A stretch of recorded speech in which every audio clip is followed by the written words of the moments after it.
Atenção! O programa Rasta News não é recomendado para menores de 16 anos. Contém linguagem obscena, palavras de baixo calão, piadas ruins e humor nordestino. Tirem as crianças da sala.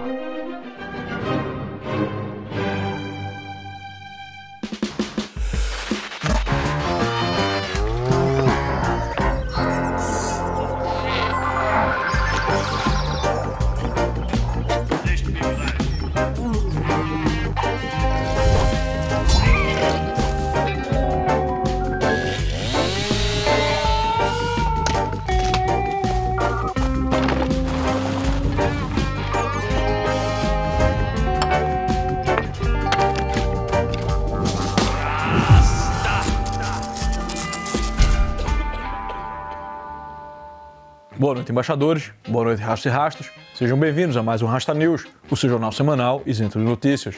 Multipolar, tradicional, geopolítico ou apenas mais um ocultista com bafo de vodka com enxofre.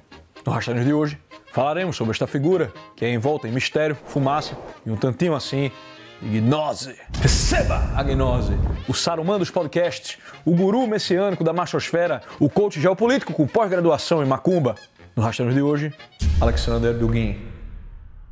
Eita, meu amigo, Xandinho Dugin é o místico de paletó, é o eremita da Realpolitik, o Rasputin da Federação Russa. Um homem tão russo que o único tipo de cruz que ele carrega é a invertida. Tão esotérico que se você tentar ler 3 livros dele na sequência, você acorda deitado ali num círculo de sal com a foto do Putin cavalgando no urso tatuado nas costas. Se a Rússia já foi a terceira Roma, Dugin é o sacristão que mistura o incenso com fumaça de enxofre. E se você acha que isso é exagero, é só esperar, porque a viagem começa agora. A trajetória do Dugin é um tanto quanto praticamente sinistra. A começar, nos anos 80, Dugin era ativo dentro de círculos pró-nazistas, e aqui a gente não está falando de copinho de leite, nem de bilionário autista fazendo saudação não, certo? Mas de gente que meditava a viabilidade da antiga terceira via como alternativa. É sempre a via não, né? É o comunismo nacional, o comunismo nacional.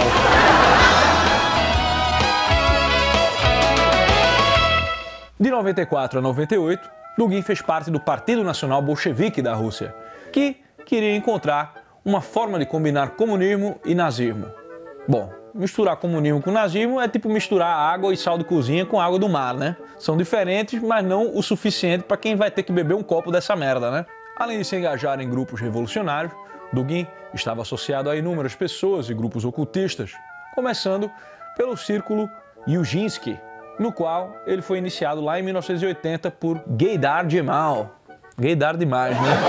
Além de Djemal, o outro líder desse círculo era um cidadão chamado Evgeny Golovin. Golovin, por sua vez, trilhou um caminho intelectual bastante digno de um arteiro de banda de black metal. Curtiu ocultismo nazista, era fã de Júlio Zévola, que é aquela figura de simpatias ambíguas, né? O fascista de Schrödinger, né? Ele é, mas não é. O que mais nos importa é que Júlio Zévola era um anticristão fervoroso, associado ao hermetismo, budismo e várias ideias gnósticas. Daí, já dá para entender qual o ar que o Dugin estava respirando a ponto de ser expulso de um grupo nacionalista, o Pamiat, sob a acusação de ser um praticamente satanista. Seita chamada satânica. Muito se fala sobre a relação entre roqueiros e sataneiros, e o primeiro nome que sempre surge é ele, Aleister Crowley. Tem ali a musiquinha do Ozzy, né?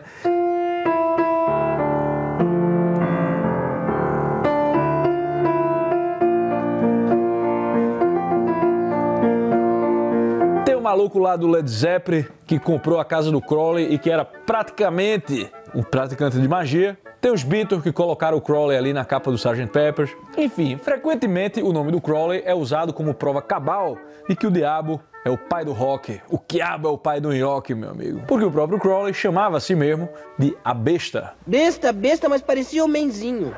E os roqueiros se amarravam nessa breguice aí, né, meu irmão? Agora fica a pergunta, né? Como é que tem cristão, logo desses que acham que tudo é do diabo, né, meu irmão? E que todos os males vêm do mundo moderno, se amarrando no Dugin? Saca aqui, ó esse vídeo do Dugin participando de uma missa negra.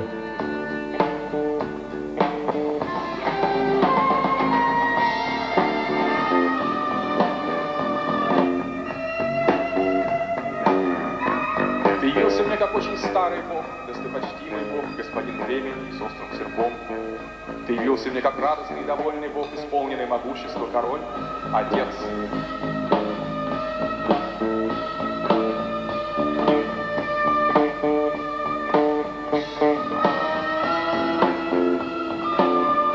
Maluco tá no show dos Mutantes da Shopee, lendo o livro da lei, em tributo a Aleister Crowley.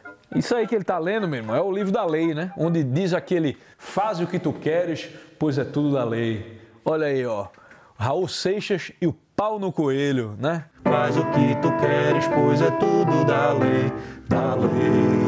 Viva, viva, viva a sociedade da minha pica. A galera tem medo de roqueiro, eu não discuto com roqueiro. A galera tem medo de roqueiro metido com Aleister Crowley, mas acha bonito um intelectual, um doutor influente no mundo, que se mete com essa parada praticamente sinistra.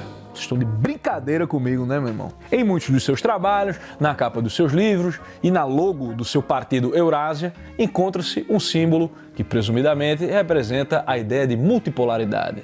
Mas que, conhecendo Dugin esse passado ligado ao ocultismo, fica muito difícil não perceber que, na verdade, é o símbolo da magia do caos, meu amigo, que é, nada mais nada menos, que a espiritualidade pós-moderna.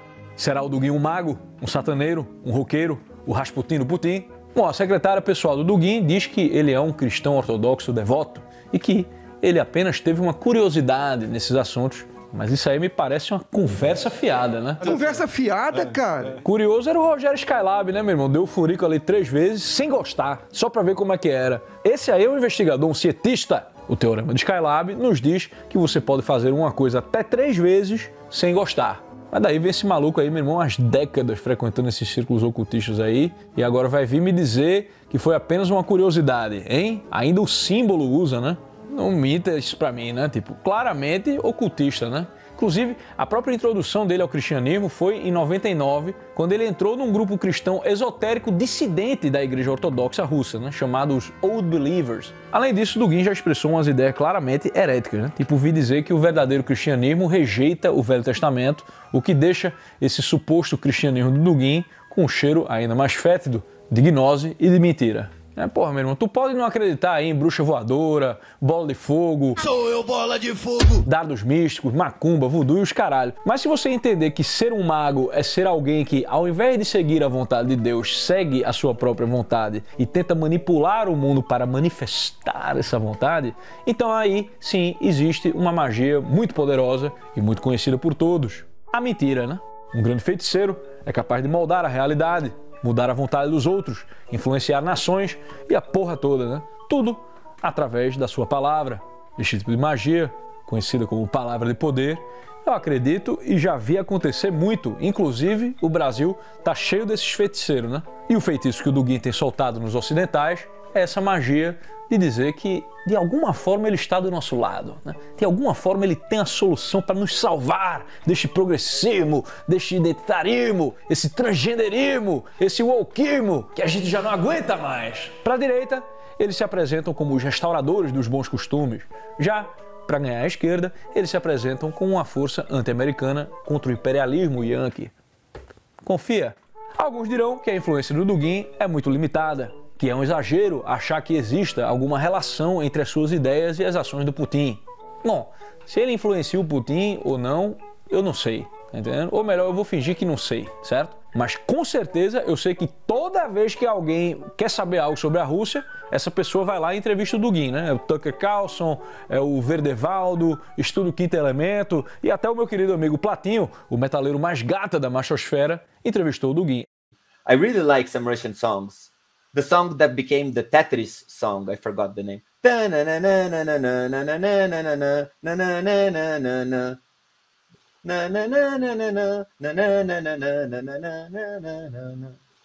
Tetris song, I don't know.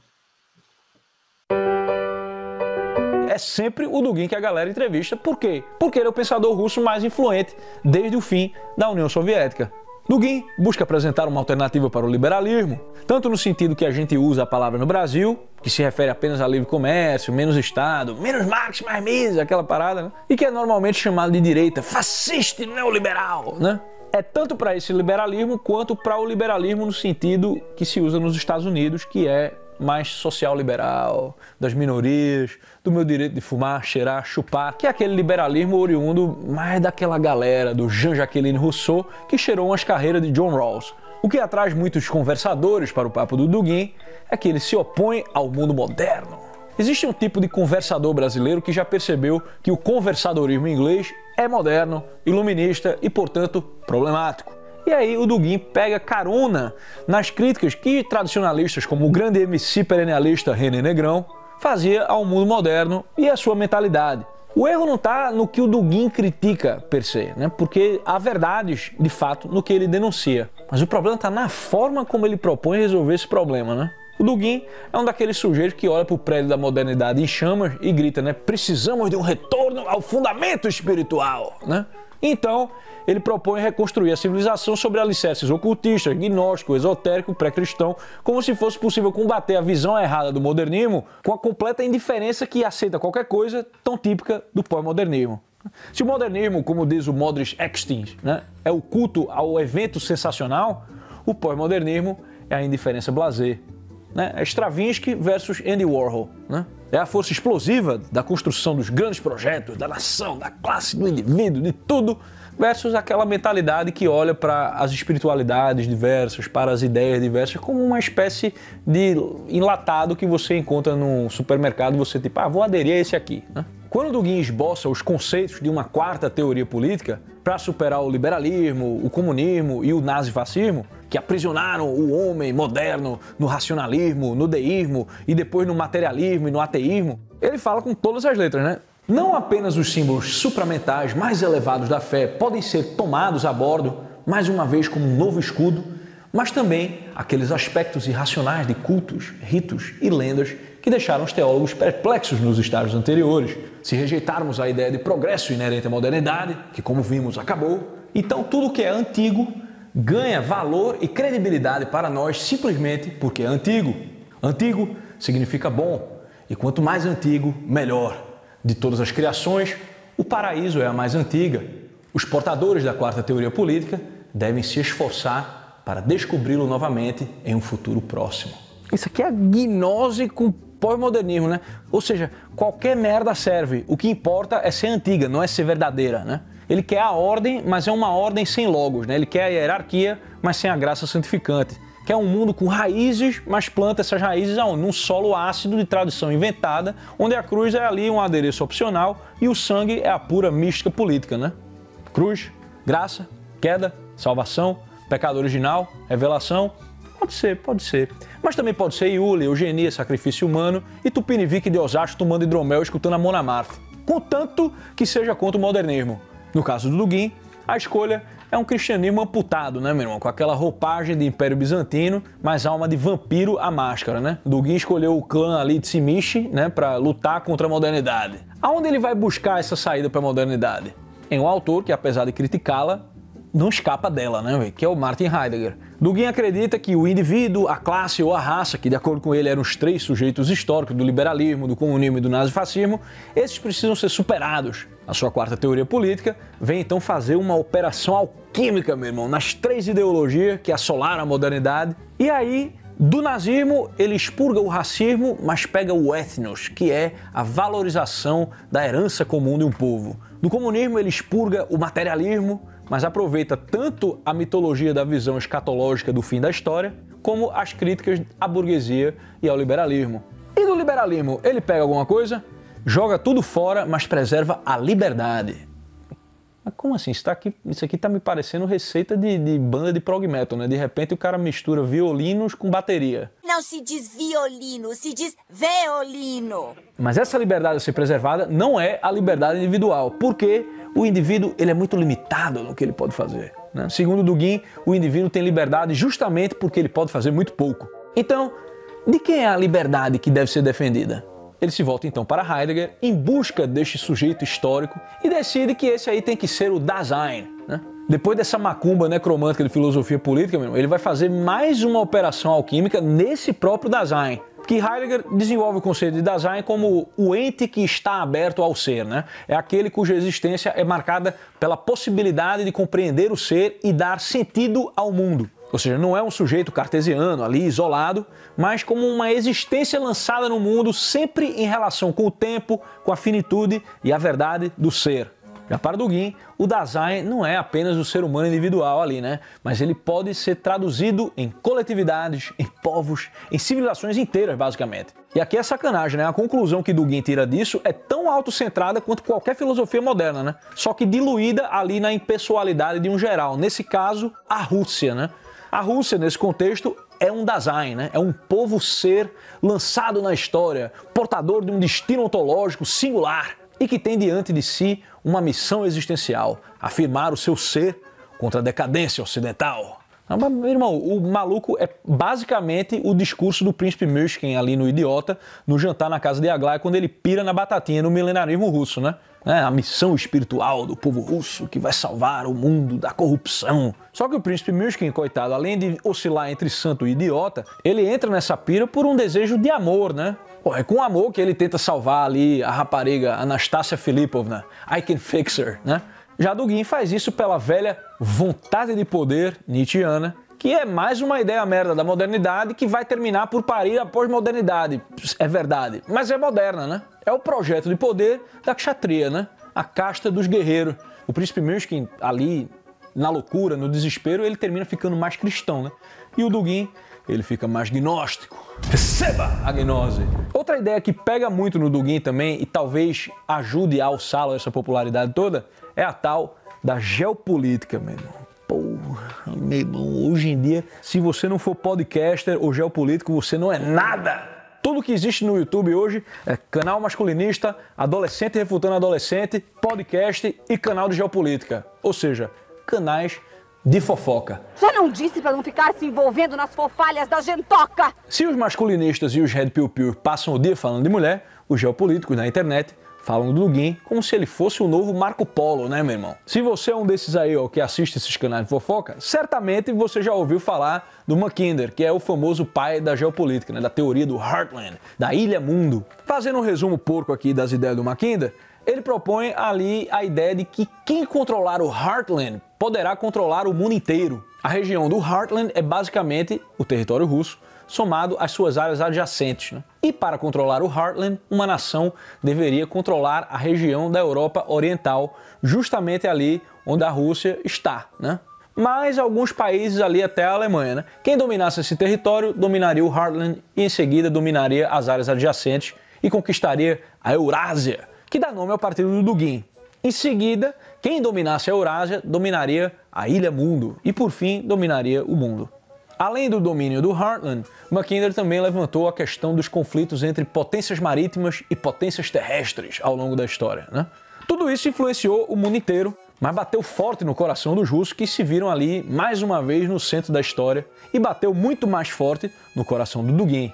Só que, enquanto o Mackinder tratava de observações, o Dugin abordou essas ideias geopolíticas como se elas fossem uma teoria geral da história, onde as potências marítimas não têm apenas conflitos com as potências terrestres, mas têm valores e visões de mundo opostas, né? Atlantistas versus eurasianos, né? Os atlantistas seriam os povos apreciadores do comércio, da primazia, do interesse individual, da democracia, do igualitarismo e do liberalismo. Já os eurasianos seriam os ordeiros, apreciadores ali da hierarquia forte, do espírito autoritário e da primazia da comunidade acima do interesse individual. Tudo muito bem, tudo muito bom, só que isso não faz o menor sentido, né, porra? Existem inúmeros momentos da história que não se comportam dessa maneira. As guerras napoleônicas, a posição da Rússia na Primeira Guerra Mundial, a invasão de Hitler à Rússia na Segunda Guerra, eventos que o Dugin sempre vai explicar como... Não, é porque aqui aconteceu uma conspiração de atlantistas infiltrados. A real, meu irmão, é que uma aliança de potências terrestres versus potências marítimas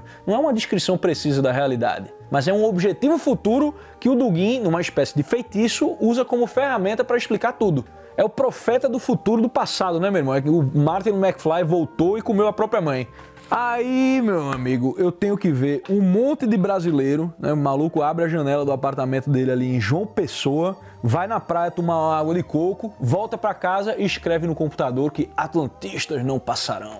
Que tipo de eurasiano é esse, porra? É o paraisiano, né? O Dugin, com uma mão, ele inventa essa parada de multipolaridade, né, em que você vai ter vários Dasein equilibrando o negócio. Mas qual o design de um paraibano, meu irmão?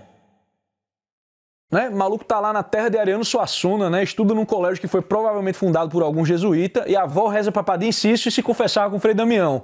Daí, com a outra mão, ele oferece como aliado na luta contra a modernidade a velha burocracia soviética e o Partido Comunista Chinês. Isso não é muito polaridade, meu irmão. O que a gente tá vendo agora, mais claramente do que nunca, principalmente depois dessa reunião do Trump com o atlantista Zelensky, é um mundo bipolar, né, velho? Você liga a televisão nos Estados Unidos, meu irmão, parece que voltou para a Guerra Fria, né? Só que agora quem é acusado de colaborar com os russos são os republicanos. Então esse papo de eurasianismo aí não me cheira a outra coisa que não ao velho sarumanismo cultural de sempre, né? Como expressado no diálogo entre Saruman e Gandalf. O discurso de Dugin é basicamente o de que há um poder que se ergue no leste. Contra ele não pode haver vitória e as velhas alianças, seja o catolicismo ou o cristianismo protestante, não podem vencer, né? No debate com o Olavo de Carvalho, ele chega a dizer que estava decepcionado porque achava que o velho mostraria sabedoria e se juntaria a eles, né? Ao que o velho respondeu com uma resposta digna do Gandalf, né, velho? O Olavo fala: e quem disse que nós devemos sempre nos aliar aos vitoriosos do dia? Eu proclamo alto e claro o meu objetivo de fazer exatamente o oposto disso e apoiar o que é bom e certo, mesmo quando suas chances de vitória são mínimas. E aí o Olavo fala do Dugin, né? Com a maior ingenuidade, ele expõe assim uma das características mais feias de seu pensamento: a adoração do poder como tal, o culto do vitorioso, a idolatria da força, bem acima da verdade e do bem. Para mim, o cristianismo do professor Dugin parece cada vez mais uma fachada publicitária escondendo uma religião muito diferente. O Olavo tem razão, né, meu irmão? O Olavo tem razão. Nós sabemos que religião é essa, né? É a religião cujo pai é o mesmo da sua irmã mais velha, a bigodagem. E falando em bigodagem, é hora do nosso Troféu Bigodagem.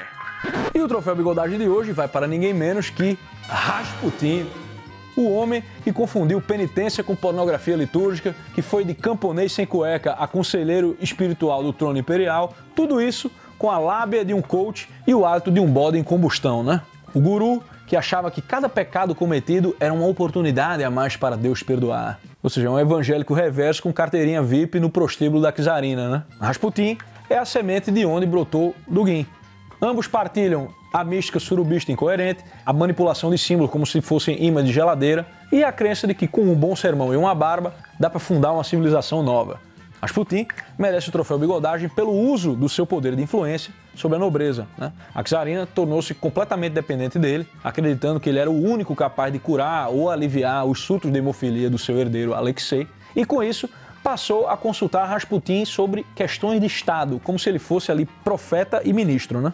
Não satisfeito em usar o poder da monarquia russa para satisfazer suas vontades loucas e passageiras, Rasputin forçou ou sugeriu a demissão de ministros competentes e nomeou ineptos, fanáticos ou aduladores, né? Isso gerou um colapso administrativo interno, acelerando ali o descontentamento popular, né? A Rússia, num momento crítico, foi entregue à mediocridade, né? A presença de Rasputin, escandalosa, sensualista e ambígua, alimentou rumores de orgia, corrupção e feitiçaria na corte, né? O povo via em Rasputin um símbolo da podridão do regime, a igreja ortodoxa temia o cara, a aristocracia odiava o cara e os intelectuais ridicularizavam o maluco, né? Ele não se opôs à política desastrosa de continuar na Primeira Guerra Mundial, enquanto o império afundava ali em sangue e fome, né? A sua influência sobre a czarina fez até com que o tsar Nicolau II assumisse pessoalmente o comando do exército, né? Abandonando ali a capital, que foi um erro catastrófico. Ao se tornar o oráculo de Alexandra, Rasputin enfraqueceu a monarquia e gerou fissuras dentro do governo,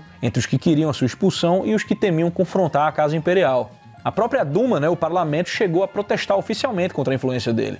Enquanto isso, Rasputin dizia que o tsar tinha que se manter firme e estático, que o império atravessaria a tempestade se eles não se movessem. Essa espiritualidade passiva, fatalista e mística contribuiu para o colapso, né? Quando o que a Rússia mais precisava era de decisão, estratégia e liderança. E por fim, embora não tenha sido o causador direto da Revolução Russa, certamente foi um dos seus catalisadores simbólicos, né? A figura de Rasputin tinha muito do bode expiatório, né? Encarnava um fim de mundo, a decomposição moral de uma ordem que já não conseguia distinguir entre o carisma e o caos. E é por isso que Rasputin merece o nosso troféu bigodagem, que deve contemplar ali, nos intervalos de seu gargarejo, com a maionese sulfurosa do capeta. Arrastão, eu ia entrar para uma ordem iniciática por causa de mulher, mas você me alertou. Vocês só querem uma gnosezinha, né? Rasta, qual o problema da filosofia de Kant? É que eu não consigo chegar nela em si. Eu acho ela um fenômeno, Rasta. Rasta, quem define o que é a moral, Deus ou os homens? Ou é Deus ou não é ninguém.